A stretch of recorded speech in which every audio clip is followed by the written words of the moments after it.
Years ago, when China's first emperor ordered his generals to halt raiding barbarians. They erected a giant rammed earth barrier across hundreds of miles, a mammoth task that killed thousands of laborers. But there was even harder work to come.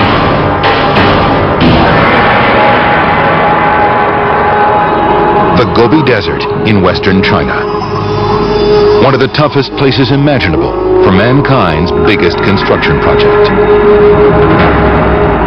Even with today's technology, building the Great Wall in this unforgiving place would be a challenge. 2,000 years ago, it might have seemed impossible. But the destiny of China was at stake. In ancient times, bands of fierce warriors rode across these deserts to plunder northern China. Their names sparked terror across Europe and Asia. The Huns.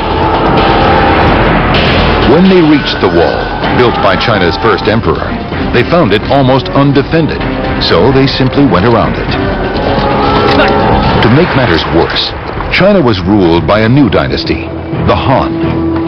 The Han emperors were still too insecure to take on the nemesis from the north, especially in remote areas like the Gobi Desert. So they tried diplomacy.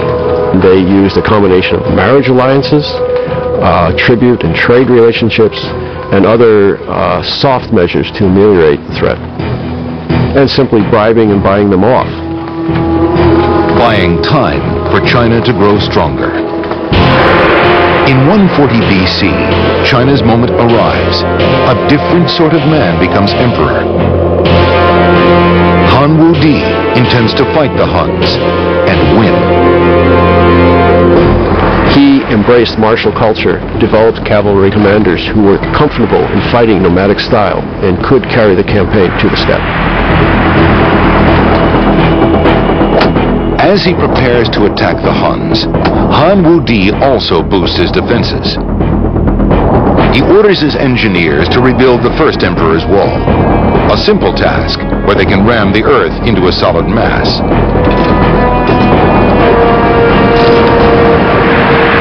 But the Gobi Desert is a different matter. In some places there's no soil, only sand and gravel. Nobody can pound this material into a wall. Under pressure, it just crumbles. 2,000 years ago, hauling in tons of soil from the faraway east was not an option. Han Wudi's engineers had to find another solution. They did, and it was incredibly simple. Where they couldn't build up, they dug down, excavating mile after mile of ditches and moats to halt the Huns' advance. But to defend the border, the Chinese had to know where their elusive enemy was. They needed an early warning system, a chain of signal towers across the Gobi.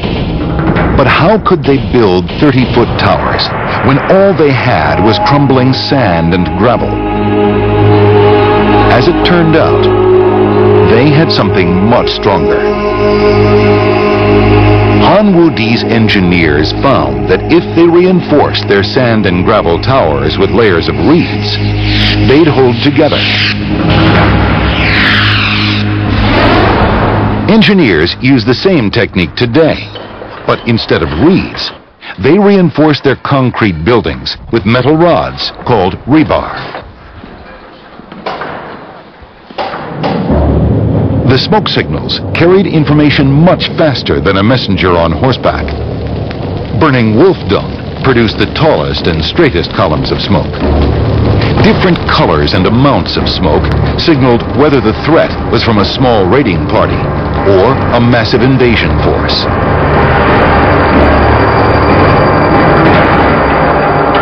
Over the years, the Han engineers perfected their technique of building with layers of reeds. They thrust their walls deep into the Gobi. The desert winds have sandblasted these once formidable battlements down to a third of their original size. But they're still impressive after 20 centuries. taking the fight to the enemy, Han Wudi forced the Huns back from northern China and changed the history of the world.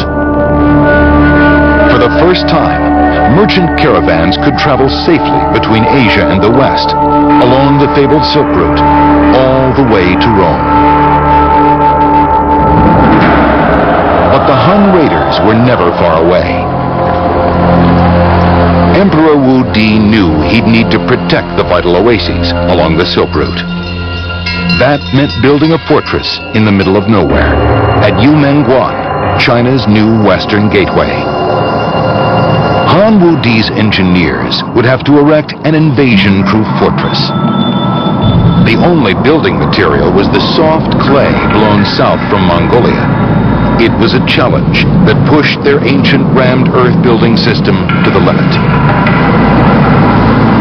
From wind-borne dust, they built a fort with walls 5 times higher than a man.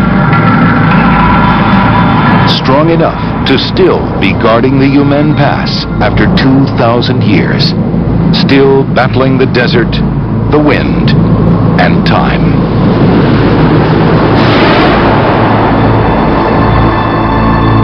Today, all that's left is the central blockhouse. But when it was new, this last outpost of the empire was state-of-the-art.